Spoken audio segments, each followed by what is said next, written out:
In 48 hours, this man was going to be erased from his own life, not fired, not arrested, not exposed, erased, because the house he worked 30 years for was about to be taken away, and once that door closed behind him, it would never open for him again. He never asked for help. He never told his daughter. He never told his friends, and he definitely never told his neighbor, because his neighbor wasn't just anyone. It was Michael Jordan, and when Michael found out what was happening, he didn't call the media, he didn't call a lawyer, he didn't call a charity. He walked to the man's front door, he knocked, and what he did next changed that man's entire future in a way nobody could ever imagine. Stay with me, because this story is not about money. It's about something much bigger. He had only 48 hours left before everything he owned and everything he was disappeared. Not his television, not his furniture, not the objects, his life. Because when a man loses his home, he doesn't just lose walls and a roof, he loses the place where his memories live. And in exactly 2 days, those memories were about to be locked behind a door he would no longer have the key to. The house sat quietly on the corner of a peaceful suburban street. A small, single-story home with beige siding, a white porch railing, and a mailbox that leaned just slightly to the right. Nothing special to anyone else. But to one man, it was everything. It was where he carried his bride across the threshold. It was where his daughter took her first steps. It was where laughter once filled every room, and later where grief quietly settled in. And now, it was the place he was being forced to leave.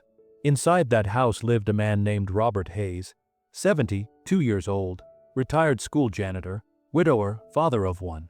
A man who spent most of his life cleaning up after others so the world would run a little smoother without ever asking for anything in return. And now, the world had quietly decided it was done with him.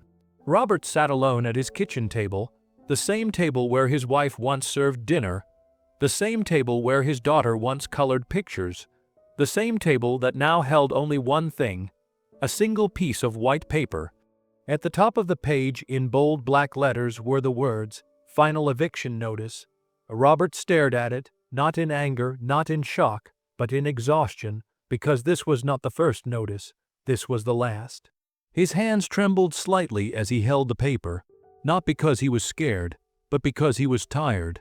Tired of fighting a battle that never stopped coming. Tired of numbers that never went down. Tired of bills that arrived faster than his pension check. Tired of feeling like no matter how much he sacrificed, it was never enough. His coffee sat beside him untouched, cold, just like everything else in the house, because when hope disappears, warmth disappears with it. He had already done everything a responsible man is supposed to do. He sold his old pickup truck, the one he drove for nearly 20 years, the one that smelled like oil and dust and summer. He sold it for far less than it was worth. Not because he wanted to, because he had to.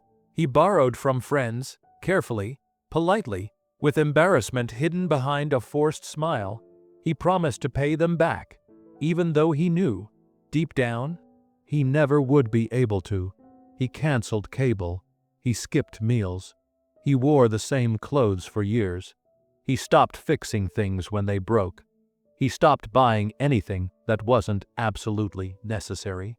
And still, the numbers didn't change, the debt didn't stop, the letters didn't stop coming until finally, this one arrived, the final one, and that's when something inside Robert quietly broke, not loudly, not dramatically, just silently, like a light switching off in a room no one else could see. He folded the paper slowly, carefully, as if the gentleness of his movement could somehow soften what it meant. Then he placed it on the table again and just sat there, not crying, not panicking, just sitting, staring, thinking about the past, about his wife, about how she would have known what to say, about how she would have found a way, about how alone he felt without her, about how unfair it was that after working his entire life, this was how it ended, not in peace, not in dignity, but in quiet defeat. And here's the part that hurts the most. He never asked anyone for help, not because he didn't need it, but because he didn't believe he deserved it. He believed asking for help meant he failed. He believed needing help meant he was a burden. He believed strong men solve their own problems, even when those problems crush them, so he didn't call his daughter because she had her own struggles. He didn't call his friends because they had already given enough. He didn't call the bank because they had already decided his fate, and he definitely didn't knock on the door 3 houses down, the house with the tall hedges, the security gate, the quiet driveway, the house where his neighbor lived, the neighbor the world called a legend, the neighbor whose name was known in every country, Michael Jordan. Robert knew who Michael was. Of course he did. Everyone did. But Robert never treated him like a celebrity. He never asked for autographs, never asked for pictures, never asked for favors. He simply waved when he passed, nodded politely, said good morning, said good evening. That was it. To Robert, Michael wasn't a superstar. He was just another man, and you don't go to another man asking him to save your life. So Robert chose silence. He chose dignity. He chose to lose quietly, because sometimes losing quietly feels easier than asking loudly. And so, the clock kept ticking. 48 hours, then 47, then 46.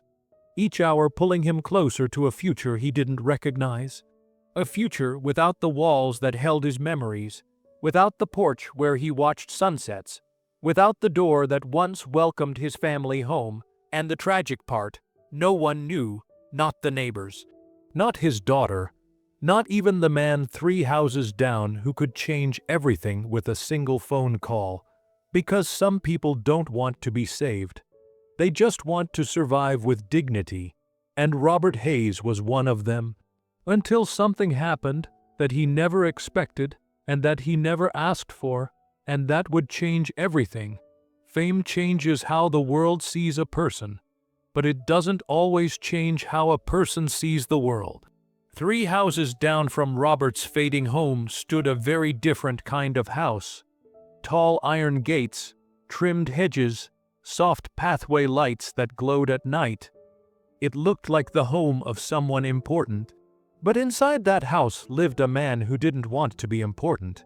He wanted to be invisible, because when the world knows your name, anonymity becomes a luxury, and Michael Jordan valued that luxury more than most people could ever imagine. Everywhere he went, people stared, people whispered, people pointed, but on this street, he was just another neighbor, and that's exactly how he wanted it. He walked his dog early in the morning. He jogged just after sunrise. He waved to the mailman. He nodded at gardeners. He kept his head down because this street was his escape from the noise of the world. It was the one place where no one expected anything from him. No autographs. No photos, no speeches, just peace. And that peace mattered to him more than championships ever did. And that's why he never threw loud parties, never parked flashy cars outside, never brought attention to himself. He blended in on purpose, and in doing so he became something unexpected. A normal neighbor. To everyone else on the street, Michael was the guy who jogged in a black hoodie, the guy who picked up his own trash, the guy who always smiled politely, the guy who helped an elderly woman carry groceries once. That was it. Nothing more, nothing less. And to Robert, that normalcy mattered, because Robert didn't want to live next to a legend. He wanted to live next to a human being, and Michael, without ever trying, became exactly that. They never had long conversations, never shared meals, never talked about basketball. They exchanged small greetings, brief smiles, short waves, and that was enough, because sometimes comfort isn't found in closeness, it's found in consistency, and Michael was consistently kind, consistently respectful, consistently quiet, and that's why Robert trusted him, not as a celebrity, but as a man. But here's what Michael didn't know. While he was protecting his peace, someone else's peace was quietly falling apart. Robert's lights started turning off earlier. The porch light didn't come on some nights, the windows stayed dark, the lawn stopped being trimmed, the mailbox filled up faster, small changes easy to miss, but Michael noticed, because when you value quiet, You notice when quiet changes, and something on that street had changed. One morning during his jog, Michael slowed his pace because he saw Robert sitting on his front steps, not standing, not gardening, not checking mail, sitting with his elbows on his knees, his head slightly lowered, his shoulders heavy. A man doesn't sit like that unless something is wrong. Michael felt it before he thought it. That quiet sense inside that says, "Pay attention." So he stopped, not as a celebrity, not as a hero, but as a neighbor. "Morning," Michael said. Robert looked up, surprised. "Oh, morning," he replied. A pause followed, not awkward, not uncomfortable, just open. Michael hesitated for a moment, then asked a question that changed everything. "You doing okay?" 3 simple words. But sometimes 3 words are all it takes to open a door someone's been holding shut for years. Robert almost said yes, because that's what men like Robert do. They say yes even when the answer is no. But this time, he didn't. He tried to speak, but his voice didn't come out. He swallowed, looked away, then finally said, "Not really." And just like that, a lifetime of silence cracked open. Michael didn't rush him, didn't push, didn't pry. He just stood there waiting, because real listening is quiet. And Robert began to speak, not quickly, not smoothly, but honestly. He talked about his wife, about her illness, about the bills, about how everything felt heavier without her, about how he tried to manage, about how he thought he could handle it, about how he was wrong. And Michael listened. He didn't interrupt, didn't offer solutions, didn't try to fix anything, because sometimes people don't need answers. They need space to be seen, and for the first time in a long time, Robert felt seen, and that feeling alone was a relief. When Robert finished, he looked embarrassed. "I'm sorry," he said. "I didn't mean to dump all that on you." Michael shook his head. "No need to be sorry." Then he asked one final question. "Can I come by later today?" Robert nodded, and as Michael walked away, something strange happened. Robert felt lighter, not because his problems were solved, but because he wasn't alone in them anymore. And Michael felt something too, a responsibility, not because he was rich, not because he was famous, but because he was present. And sometimes, being present is the beginning of everything. You don't have to be close to someone to notice when they are breaking. Sometimes distance makes the cracks easier to see. Michael didn't know Robert well. They weren't friends, they weren't family. They were simply 2 men whose lives happened to exist on the same quiet street. But over time, patterns form, and when patterns change, something is usually wrong. The first thing Michael noticed was the truck. It wasn't there anymore. The old blue pickup Robert always parked by the curb was gone. At first, Michael thought nothing of it. Maybe it was in the shop. Maybe Robert finally sold it. But then another thing changed. The porch light stopped turning on at night. That small warm glow that always made Robert's house feel welcoming disappeared. Then the lawn grew taller. Not wildly overgrown, just neglected, as if someone had stopped caring. And when people stop caring about small things, it's usually because something big is hurting them. Michael didn't jump to conclusions. He didn't assume, but he noticed. Because attention is a form of respect, and Michael had learned long ago. The world often ignores quiet suffering, so he didn't. Every morning during his jog, he passed Robert's house. Every morning he glanced at it just a second longer than before, looking for signs, looking for movement, looking for life. And one morning, he saw something that made him stop. Robert was sitting on his front steps. Not drinking coffee, not reading the paper, not enjoying the morning, just sitting, still, staring, with his hands clasped together like he was praying, or begging, or trying to hold himself together. Michael slowed his jog. His heartbeat settled, and that instinct returned, that quiet internal voice that said, "Pay attention here." So he walked over, not loudly, not dramatically, just calmly, like a neighbor does. "Morning," Michael said. Robert looked up slowly, as if he'd been far away. "Oh, morning," he replied. Another pause, then Michael asked, "You okay?" 3 words, but sometimes those 3 words are heavier than 1,000 others. Robert opened his mouth, then closed it, then looked away. then laughed lightly, the kind of laugh people use when they're trying not to cry. "Yeah, I'm fine," he said, but his voice betrayed him. Michael noticed. He always did. You don't survive under pressure without learning to read people, and Michael had spent a lifetime reading opponents, crowds, teammates. Now he read this man, and he saw pain. Not loud pain, quiet pain, the kind that sits behind the eyes, the kind that drains energy instead of exploding outward. Michael didn't argue, didn't challenge him, just nodded. "Well, if you need anything," he said, "I'm around," and he started to walk away. Because sometimes you need to offer help without forcing it. But Robert stopped him. "Wait." Michael turned, and that single word changed the direction of both their days. Robert hesitated. His lips trembled. Not because he wanted to talk, but because he had held things inside for too long. "I'm not okay," he said quietly. Michael didn't respond immediately. He didn't fill the silence. He let it breathe, because sometimes silence is the safest place for truth to step into. And then Robert spoke, slowly, carefully, as if each word weighed something. "My wife, she passed 3 years ago." He began. Michael nodded gently. "I'm sorry." Robert continued. "She was sick for a long time. Treatments, hospitals, medications. We thought we could handle it." He paused.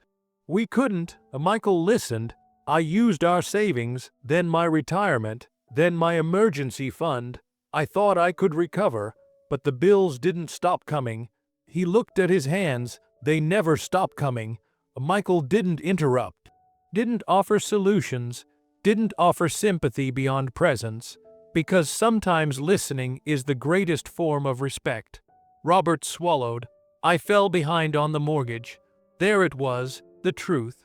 The heavy thing, the thing he was ashamed to say. Michael felt it land between them, not as a burden, but as reality.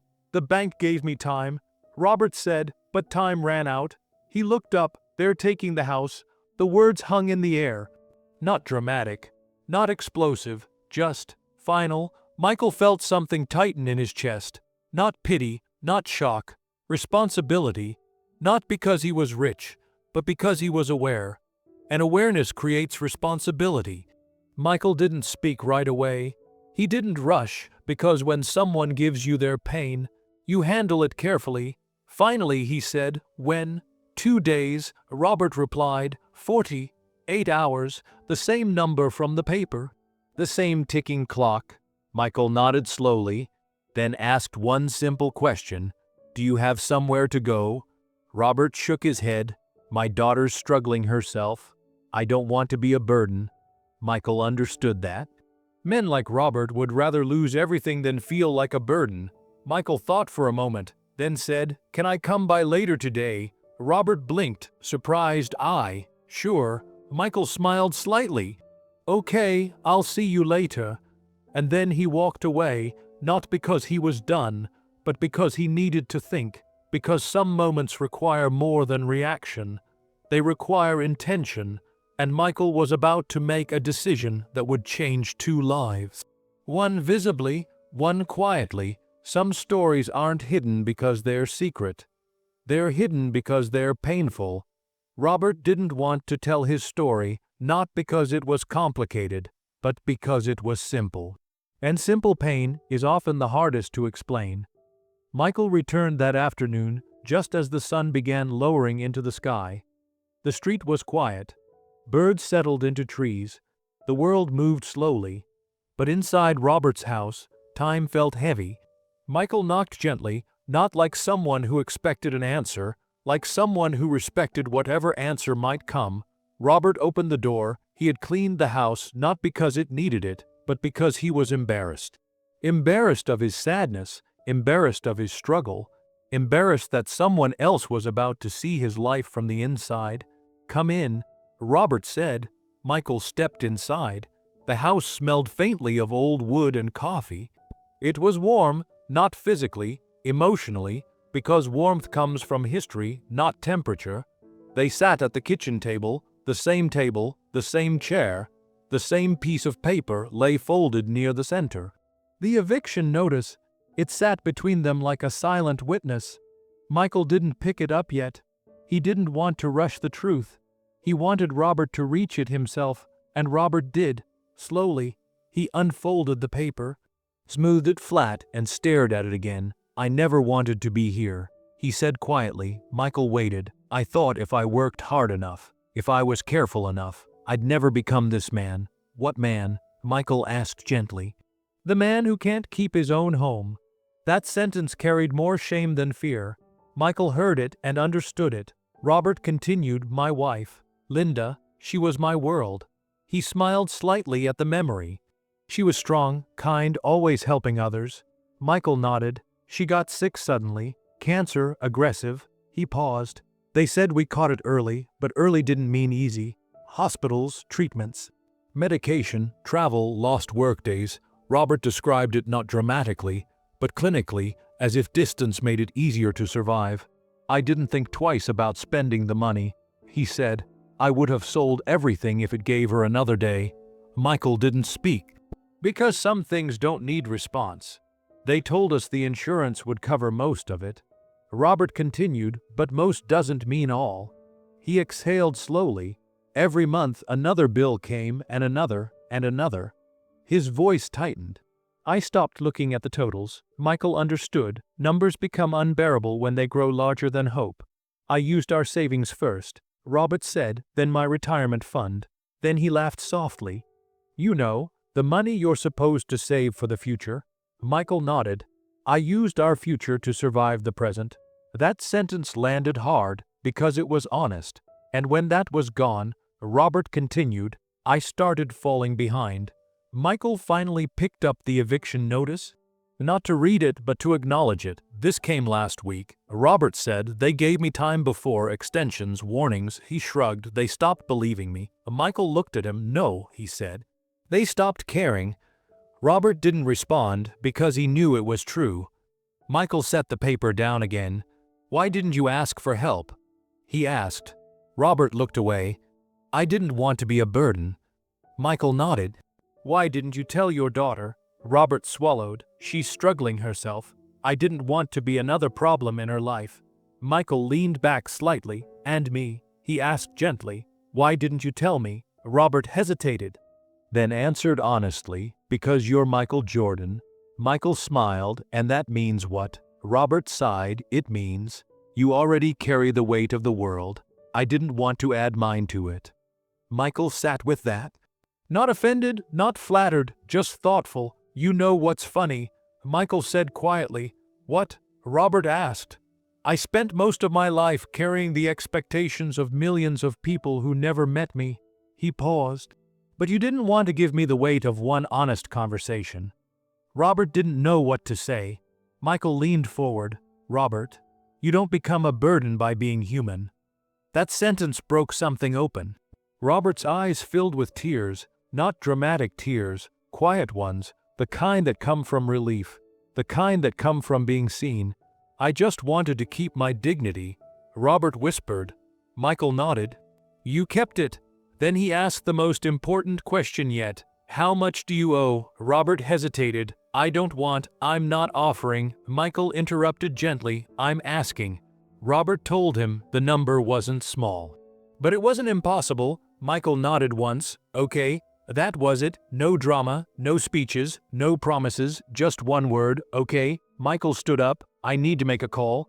Robert watched him step outside. Confused, unsure, hopeful, afraid, Michael stood on the porch, pulled out his phone, and made a decision. One that would never appear on a headline. One that would never be announced. One that would never earn applause. But one that would change a man's life forever. Some moments don't announce themselves. They arrive quietly and change everything anyway. After Michael stepped outside, Robert remained seated at the kitchen table.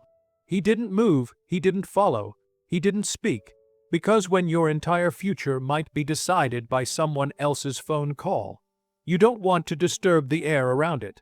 The house felt quieter than before. Not empty, just suspended, like it was holding its breath. Robert stared at the folded eviction notice, then at his hands, then at the door, waiting.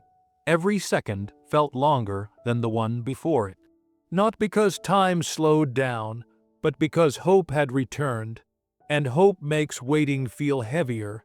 He remembered the sound of knocks. The kind of knock that means someone is visiting.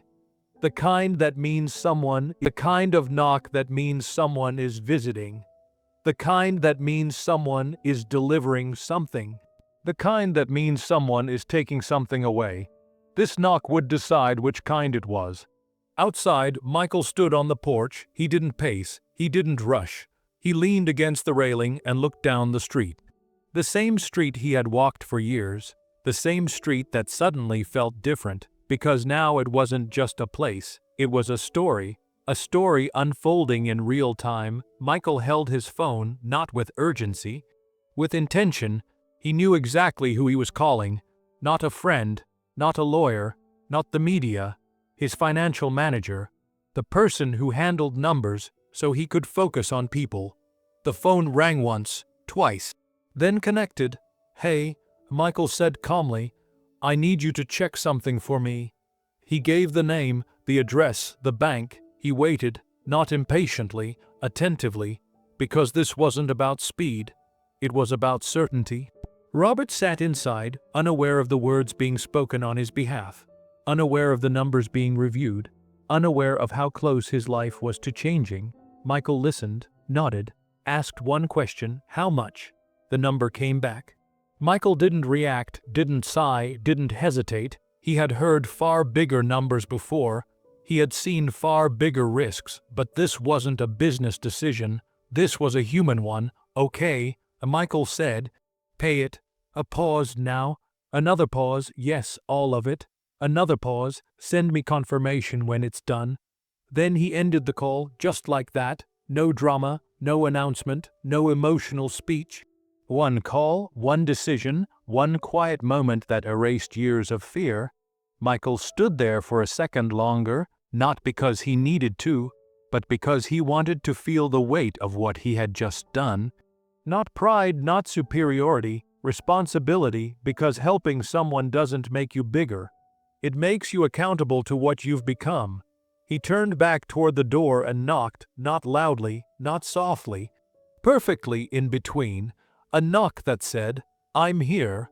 Robert jumped slightly in his chair. That sound pulled him out of his thoughts, out of his fear, out of his waiting. He stood, walked slowly, each step heavier than the last. He opened the door. Michael stood there, calm, still, grounded. "Can I come back in?" Michael asked. Robert nodded quickly. "Yes, yes, of course."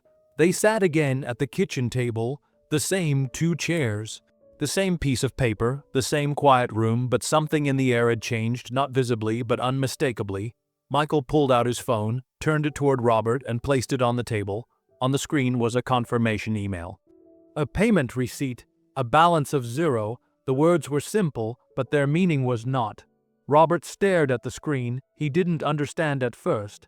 His mind couldn't accept it. He read it once, then again, and then he looked up, his eyes wide, confused, unsteady. What is this?" he whispered. Michael met his gaze. "It's over," he said. Robert shook his head. "No, I mean, what did you do?" Michael answered honestly. "I paid it." The room didn't react. No thunder, no music, no dramatic shift. Just a quiet man realizing he was no longer losing his home. Robert felt something move inside him. Not relief, not joy, shock.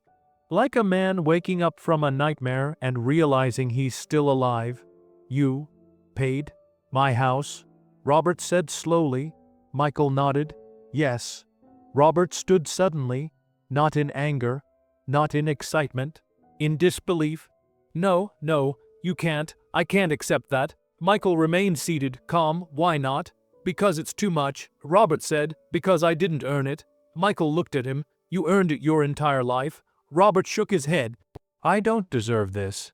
Michael leaned forward slightly. "You didn't deserve to lose your wife. You didn't deserve to drown in medical bills.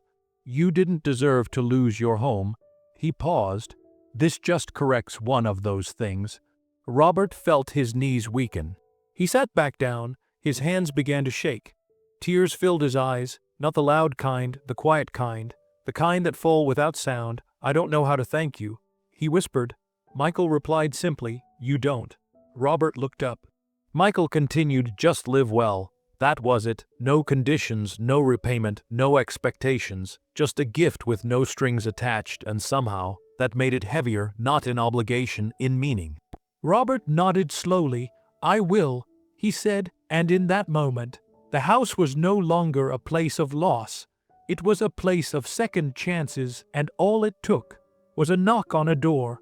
Some actions are so quiet, you don't realize how powerful they are until much later. What Michael did that night wasn't loud. It wasn't dramatic. It wasn't heroic in the way movies show heroism. There were no crowds, no cameras, no applause, just a phone call, a decision, and a door that didn't close on a man's life.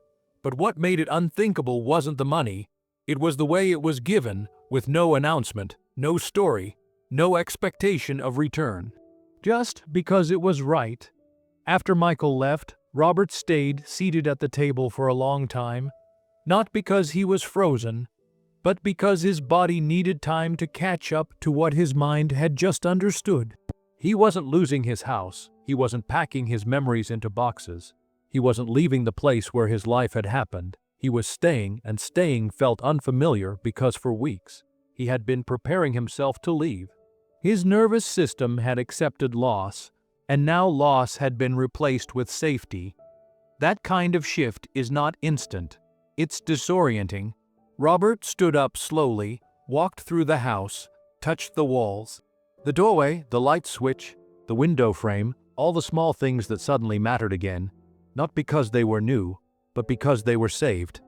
And that's when he understood something important. Michael didn't just save a building, he saved continuity, he saved memory, he saved identity. Because when someone loses their home, they don't just lose shelter, they lose their past, they lose their place in the world. And that night, that didn't happen. Robert sat back down, and for the first time in months, he slept peacefully. But Michael didn't sleep, not because he was restless, but because his mind was awake. He sat in his living room, lights dim, thinking about what had happened. Not in pride, in reflection. He thought about the power imbalance between them, about how easily his resources could erase someone else's struggle, about how unfair that was, about how strange it felt to live in a world where he could solve someone's biggest problem with a phone call, while millions could not solve their own. He felt gratitude, not for his wealth, but for the responsibility it allowed him to carry, and he made a quiet rule for himself that night.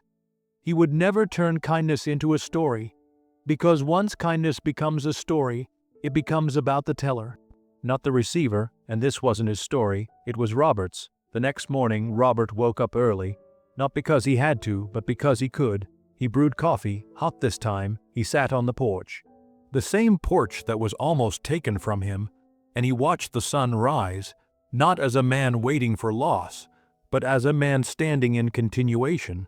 And something changed inside him, not excitement, not happiness. Purpose, because when someone saves you, you feel a strange obligation, not to repay them, but to become better because of them. Robert felt that, strongly. He didn't want to waste the gift, he wanted to honor it. So he called his daughter, not to ask for help, but to tell her he was okay, to tell her he loved her, to tell her not to worry. She cried on the phone, not because she was sad, but because she was relieved. And relief is its own kind of emotion. Robert then called the friends he had borrowed from, not to ask for more, but to thank them, to apologize, to promise repayment. Not because Michael asked him to, but because dignity had returned, and with dignity comes responsibility. Later that week, Robert went back to the community center where he used to volunteer before his wife became ill. He signed up again, to tutor kids, to clean up after events, to help wherever help was needed, not because he felt guilty, but because he felt awake, because kindness had reminded him that he still mattered. And when people feel like they matter, they show up differently, they speak differently, they walk differently, they live differently. Michael noticed. He saw Robert working in his yard again, saw the porch light back on, saw the mailbox being emptied, saw life return to that house, not in celebration, in rhythm, normal rhythm, and that was the goal, not transformation, restoration. Michael never told anyone what he did, not his friends, not his family. Not the media, because he didn't do it to be known. He did it because he knew, and knowing something and doing nothing about it is a form of harm. He chose not to harm, and that choice rippled, quietly, invisibly, but powerfully. Robert helped others, those people helped others, and so on, not because Michael told a story, but because he started one, and the unthinkable thing about it wasn't the amount. It was the anonymity, because the greatest acts of kindness are not the ones that make headlines. They are the ones that change someone's life, and then disappear. Some moments change you instantly. Others take time to sink in, but there are rare moments that hit you so unexpectedly, so completely, that your body refuses to keep up with your mind. Robert Hayes had just experienced one of those moments. The moment when a man who had prepared for loss every day of the last year realized he didn't have to lose anything. He didn't have to pack up decades of memories. He didn't have to leave the only place he'd ever called home. He didn't have to say goodbye to his life. He simply could stay, and it hit him like a wave. Tears came first, slow, hesitant, almost embarrassed, a grown man, a man who had weathered illness, death, and financial ruin. A man who had buried his pride beneath years of toil and hard work. Now that same man was crying, and not quietly, not politely, not manly, in the way society expects. No, these tears were messy, uncontrolled, the kind that demand release. Robert leaned forward over the kitchen table. He cupped his face in his hands, his elbows pressed against the worn wood like an anchor, trying to hold himself together. "Michael," he whispered. The word felt strange on his lips. He had never called him by name like this before, not even in greeting. Michael Jordan sat across from him, calm, quiet, unassuming, not a trophy in sight, not a crowd watching, not a camera rolling, just a man extending humanity to another man. And in that stillness, Robert realized something he hadn't allowed himself to feel in years. Relief. Relief that he could breathe again. Relief that his past, his memories, his home, everything he had feared losing was safe. Relief that someone he hadn't asked for help from, had seen his struggle and acted. He tried to stand. His knees shook, he wobbled slightly. A lifetime of fear and anticipation had left his body unsteady. I don't know what to say, he stammered. He searched for words that could express gratitude that had no measure, no scale, no proper language.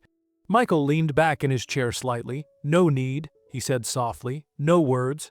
Robert shook his head. "Not like this, not without knowing." His voice cracked. "You've done something I never expected, something unthinkable." Michael's eyes met his. "Unthinkable," he repeated, "because it shouldn't have been left to someone like me to fix it, but it was." The room was silent for a long moment, not awkwardly, not tensely, quietly. A pause that allowed everything, every fear, every lost night of sleep, every letter ignored, every moment of shame to sink in. Robert's mind replayed the last 12 months, the months of waking up early to count pennies, the nights spent staring at the ceiling, imagining the movers at his door, the weeks when he couldn't eat because he was afraid of what the bank would take next, the countless times he considered calling someone, anyone, but stopped because he didn't want to ask for help. And now it was gone, erased, wiped clean. He looked down at the confirmation on the phone Michael had handed him the night before. The words on the screen seemed almost unreal. Payment complete, mortgage cleared, account closed. Robert blinked, then blinked again, then held the phone tighter. Like if he gripped it long enough, the reality would solidify, that he could finally breathe again. He laughed softly, a laugh of disbelief, a laugh of gratitude, a laugh born from years of tension releasing in one quiet flood. "Why? Why would you do this?" he asked, his voice trembling, not angrily, not demandingly, but with the pure, raw curiosity of someone who had been given life back. Michael shrugged slightly. "Because it needed to be done," he said. "Because it was the right thing to do." Robert shook his head. "Right thing for me?" He swallowed hard. "You didn't even know me." Michael smiled softly. "Knowing someone isn't always about history. Sometimes it's about seeing them right now, and right now, you needed help." The simplicity of it made Robert pause. The world was not so simple. Life was not usually this kind, and yet here it was. A man who had been untouchable on the court, untouchable in wealth, untouchable in fame, had knocked on a door, had quietly solved a problem, had given a man back his life. Robert tried to speak, but the words wouldn't come. He could only nod. And then, finally, he said, almost to himself, I don't know how to thank you." Michael leaned forward slightly. "You already did," he said. "You worked hard, you stayed kind, you lived with integrity. That matters more than anything else." Robert's eyes filled again, this time with something heavier than relief. It was recognition that someone, even a man like Michael Jordan, saw his life, saw his struggle, saw his humanity, and acknowledged it without judgment. He stood slowly, walked to the window, looked outside, saw the quiet street bathed in the soft glow of early evening. Everything seemed the same, but nothing felt the same. He walked back to the table, sat down, took a deep breath, and for the first time in months, allowed himself to imagine a future where he wasn't constantly afraid. He thought about the coming days, the weeks, the months. For the first time, he imagined them without dread. Michael watched him. Not imposing, not judging, simply watching, knowing the impact of a single act of kindness could never fully be measured in money or words. Robert's reaction was not just tears and disbelief.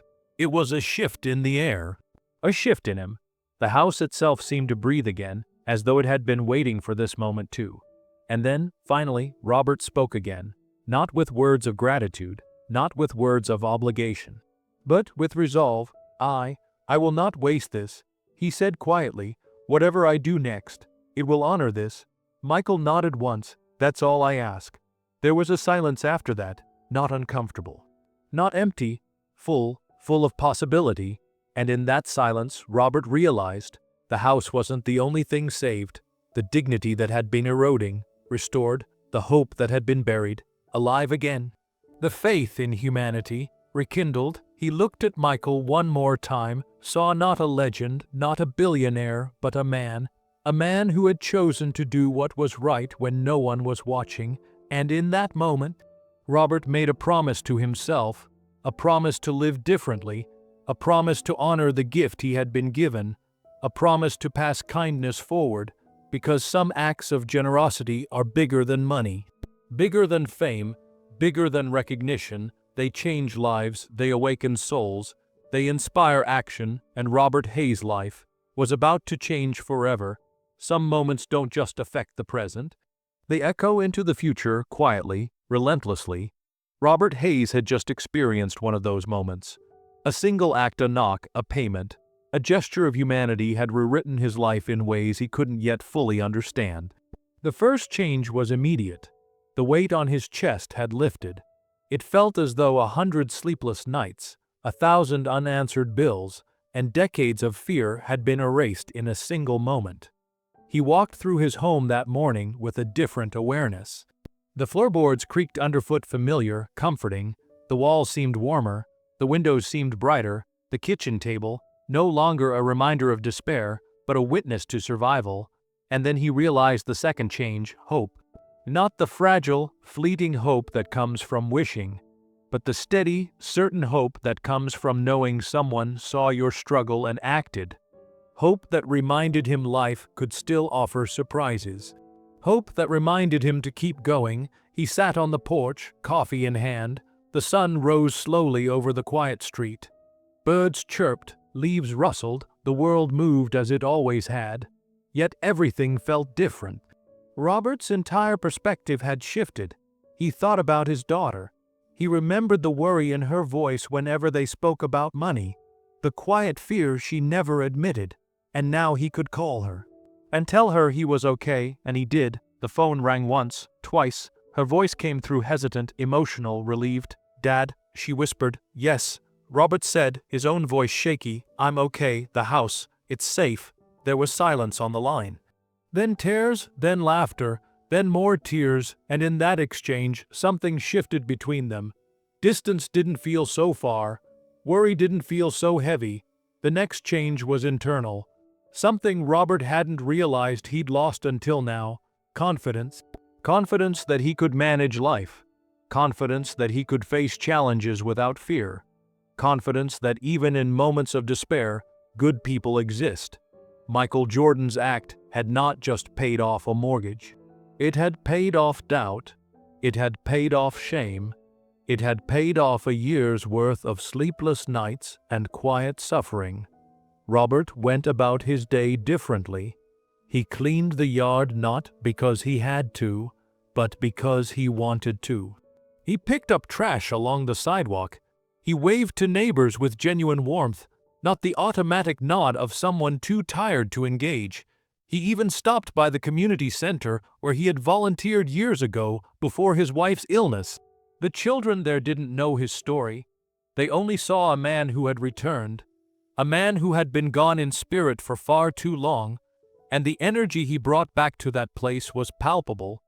He realized Michael's kindness had given him a gift beyond financial relief, the gift of purpose. He could feel it in small moments, in the way the sunlight caught the edge of his coffee cup, in the way the wind moved the leaves in his yard, in the way children smiled as he handed out supplies at the center, in the way he could laugh without feeling guilty. Robert began to reflect on his life, on the years he had worked hard quietly for others, on the pride he had buried under hardship, on the dignity he had nearly lost. He realized that Michael's act wasn't just an intervention, it was a mirror showing him the value of his own life, the impact of his own existence. And then came the most important change, the promise of giving back. Robert didn't have millions. He didn't have fame. He didn't have the power to rewrite someone's life with a single phone call. But he had kindness. He had empathy. He had time. He had experience. And he realized he could use those to make a difference. He began to help neighbors with small tasks. He checked in on elderly friends. He volunteered at local shelters. He even anonymously donated to families struggling with bills, the same way Michael had quietly helped him. The ripple effect had begun. Robert never told anyone what Michael had done, not his daughter, not the neighbors, not even the local community center staff, because Michael's act was not about recognition. It was about humanity, and Robert wanted to honor that. He began writing letters to himself, short notes about gratitude, reminders that the world still had good people, reminders that kindness existed outside the headlines, reminders that he was worth saving and worth giving back. Even small gestures at home carried weight. He fixed the broken faucet he had delayed repairing for months. He hung the curtains he had set aside. He planted flowers along the walkway. The house that had felt like a cage now felt alive. And then came the hardest, most subtle change. He began to trust again, trust that people could be good, trust that asking for help wasn't shameful, trust that the world wasn't always waiting to take more. He thought of Michael often, not in awe of fame, not in envy of wealth, but in respect for the quiet power of action. Robert understood something profound. It wasn't the money. It wasn't the celebrity. It wasn't the headlines that mattered. It was presence, the choice to show up, the choice to notice, the choice to act. Because in noticing and acting, Michael had changed more than a mortgage. He had changed a man's life, a man's mind, a man's heart, and eventually that change would ripple outward into the world. Robert smiled to himself that evening. He looked at the empty street. He looked at his quiet house. He looked at the mailbox that had once been a reminder of fear. Now it was a reminder of life, of hope, of what it means to be seen. He thought about the future, not the uncertain, frightening future he had imagined a week ago, but a future filled with possibility, a future where he could wake up without dread, a future where he could reach out, give back, and live fully, a future where he could honor kindness, not just receive it. And in that realization, Robert knew he would never forget this moment, the quiet knock on the door, the phone call, the unspoken understanding that someone else cared enough to act. It was a life-changing lesson in humility, empathy, and the power of small actions. One act had transformed a life, rekindled hope, restored dignity, and created a ripple that would never end. Because kindness, true, selfless kindness, doesn't just impact the moment, it changes everything. And Robert Hayes was living proof. One act of kindness can do more than save a home. It can awaken a soul. It can inspire change. It can ripple through the lives of people you've never met. Robert Hayes learned that the hard way. The day after Michael's quiet intervention, Robert woke up with a sense of lightness he hadn't felt. After Michael's quiet intervention, Robert woke up with a sense of lightness he hadn't felt in years. Not because the mortgage was paid, not because his house was safe, but because someone, a stranger in some ways, a neighbor in others, had believed in him. And believing is contagious. He poured himself a cup of coffee, the steam curling in the morning light. He walked to the window. The street was quiet, the way it always was, yet it felt different, alive. Ready, and Robert knew he couldn't waste it. He started small. He visited Mrs. Fields down the street, the elderly widow who struggled with her groceries. He carried bags. He checked on her cat. He asked how she was. Small gestures, seemingly insignificant, but to someone living quietly in struggle, they were monumental. And just like that, the ripple began. Neighbors started noticing, not immediately, not in headlines or on social media, but in quiet ways. The way Robert helped a young mother push her stroller up the curb, the way he offered advice to a teenager struggling with math, the way he repaired a neighbor's broken fence on a Saturday morning. One act, then another, and the street began to feel warmer, not because the weather changed, not because anything physically shifted, but because kindness is visible even when it's quiet, even when it doesn't seek attention, even when it costs nothing but effort and presence. Robert didn't stop there. He returned to the community center where he had volunteered before his wife's illness. He signed up for tutoring sessions. He cleaned rooms. He helped organize events. He even started mentoring teens who reminded him of his own daughter at that age. Every small action carried the weight of the gift he had received. Every smile he offered felt like repayment. Not to Michael, but to life itself, and the effect didn't stop with him. The children he helped learned generosity. The parents he assisted witnessed empathy in action. The neighborhood began to feel tighter, closer, more human. One day, Robert walked past the mailbox. It was full of letters as usual, but this time he paused, picked one up. A local family struggling with bills had sent a thank you note for food donations. The irony wasn't lost on him. He had been on the other side of that letter not long ago, and that moment made him smile. He realized the lesson Michael had quietly taught him. Kindness multiplies. It never diminishes. It spreads faster than wealth, faster than fame, faster than fear. Robert began sharing the story carefully, not the part about Michael, not the name, not the fame, just the act, just the lesson. You never know who's struggling quietly. He told the teens he mentored. You never know who's fighting battles that can't be seen. A simple gesture, a small decision, can change everything, and they listened because it was true, because it came from someone who had lived it. The ripple widened. Neighbors started noticing each other more. The elderly man across the street received help trimming his trees. A single mother got assistance with groceries. A kid struggling in school received tutoring. It was quiet, unseen by the media, unnoticed by the world, but profoundly felt. Robert even began quietly donating to families facing eviction, not to gain recognition, not to be noticed, but to honor the act he had received. He had learned that sometimes the best kind of help is invisible, unannounced, selfless. The ripple effect continued. The young man he helped with homework started volunteering at the community center. The mother he assisted began mentoring other struggling families. Even small kindnesses were now exponential. Robert realized the true weight of Michael's gift. It wasn't in dollars. It wasn't in the mortgage. It was in action inspiring action. It was in showing that one person noticing another person's struggle could create a chain reaction of goodness. And that chain reaction doesn't need fame, doesn't need money, doesn't need recognition. It just needs courage. courage to act when no one is watching. One afternoon, Robert walked past the corner store. A woman struggled with a heavy package. He didn't think, he acted. He carried it to her car, and then he paused, smiled, because he realized something profound. Michael Jordan's simple act of noticing and helping had transformed him. It had restored faith. It had restored purpose. It had restored connection, and Robert knew with certainty that the world could change slowly, quietly, one act at a time. He didn't need to be a celebrity. He didn't need to have wealth. He didn't need a stage. All he needed was to notice. All he needed was to act. The ripple effect wasn't just saving his home. It wasn't just paying a mortgage.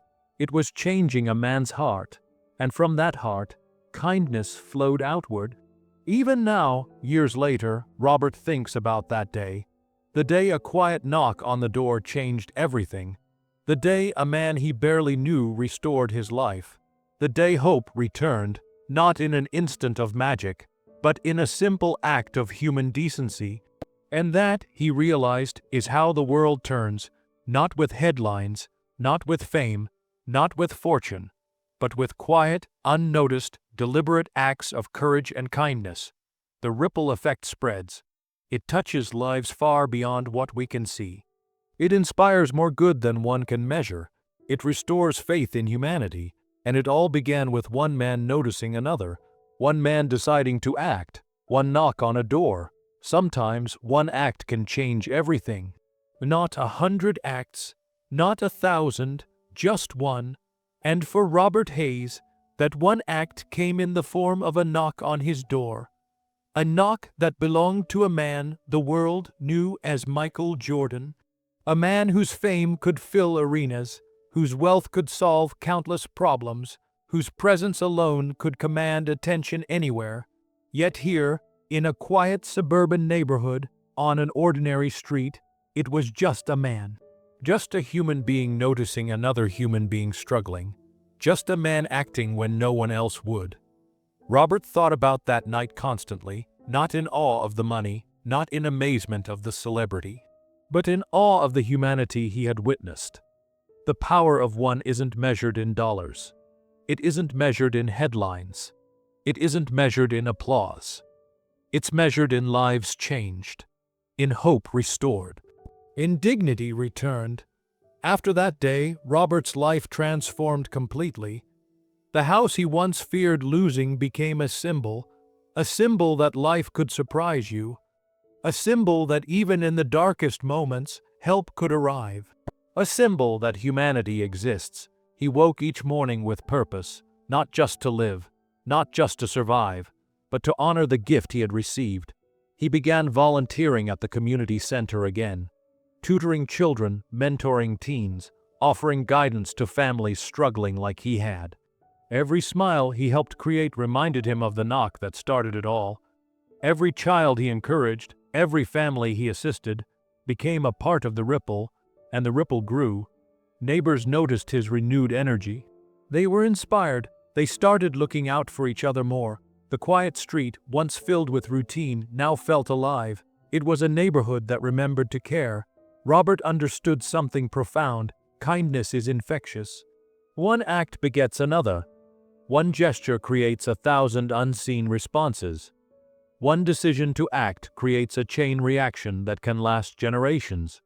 He thought often about Michael, never in expectation, never in gratitude alone, but in reflection, in awe of how simple actions, when done correctly, could ripple outward beyond imagination. Robert didn't just live differently, he saw differently. He noticed small struggles he might have ignored before, the quiet despair in a neighbor's eyes, the unspoken fear in a child's voice, the loneliness in an elderly person's routine, and now he acted, because one knock had shown him that even small actions matter. Even quiet interventions have power. Even unseen generosity can transform the world. Weeks turned into months. Robert continued to give back quietly, without recognition, without expectation, without announcement. And slowly, the street began to change. Neighbors helped each other with groceries. Children shared toys.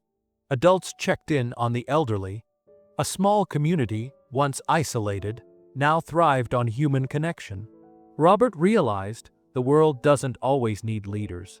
Sometimes it only needs witnesses. Witnesses who act. Witnesses who see the suffering of others and choose not to look away.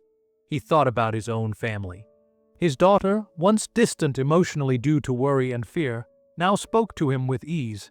They rebuilt a relationship that hardship had strained. They laughed. They shared stories. They planned holidays. They were present for each other, fully, and all of it traced back to one moment, one knock, one phone call, one choice. Robert also began writing letters to himself, reflections on gratitude and responsibility, letters reminding him that the power to act is always within reach. Letters reminding him that life is fragile, but humanity is resilient. Letters reminding him that one person can create change that no one else imagined possible. Even strangers felt the ripple. A young man who saw Robert helping a neighbor carried that lesson to his school. A mother, inspired by Robert's actions, quietly volunteered at a local shelter. A teenager, encouraged by Robert's tutoring, started mentoring peers struggling in academics. The chain reaction was unstoppable, and Robert knew this truth. Kindness doesn't have to be loud. It doesn't need recognition. It doesn't require fame or fortune. All it requires is courage. Courage to notice. Courage to act. Robert never forgot that night. The house that was almost lost. The fear that had consumed him. The despair that had silenced him. And he never forgot the man who chose to intervene. Michael Jordan. Not as a superstar, not as a billionaire, but as a human being who saw suffering and chose action. Robert understood now, the measure of life isn't what you take, it's what you give.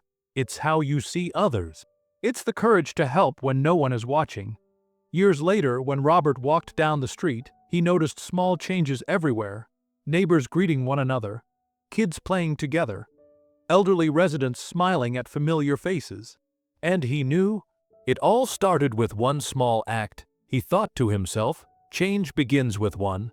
One person noticing, one person acting, one person choosing to make a difference. And that's the lesson he shared? Quietly, gently, through his actions, not his words, because the world doesn't need speeches. It doesn't need social media posts. It doesn't need fanfare. It needs action. It needs presence. It needs courage to act for someone else's life. Robert lived each day honoring that act, not because he owed anything, not because he wanted recognition, but because he understood the power of one knock, one phone call, one choice. One act of humanity can change a life, can restore hope, can spark a ripple effect that touches countless others. And in the quiet streets of that small neighborhood, the world began to feel a little lighter, a little warmer, a little more alive. All because one man noticed another, all because one man acted, all because one act of kindness decided to exist. And that is the real legacy, not fame, not fortune, not glory. The real legacy is how one act can ripple through the world, unseen, and yet change everything. Robert Hayes understood that now, and he promised to live every day with that truth in mind, because sometimes the most powerful things in the world are quiet, simple, and human. One act can change a life. One act can change a world. One act can inspire generations. And that night, when Michael knocked on Robert's door, it all began.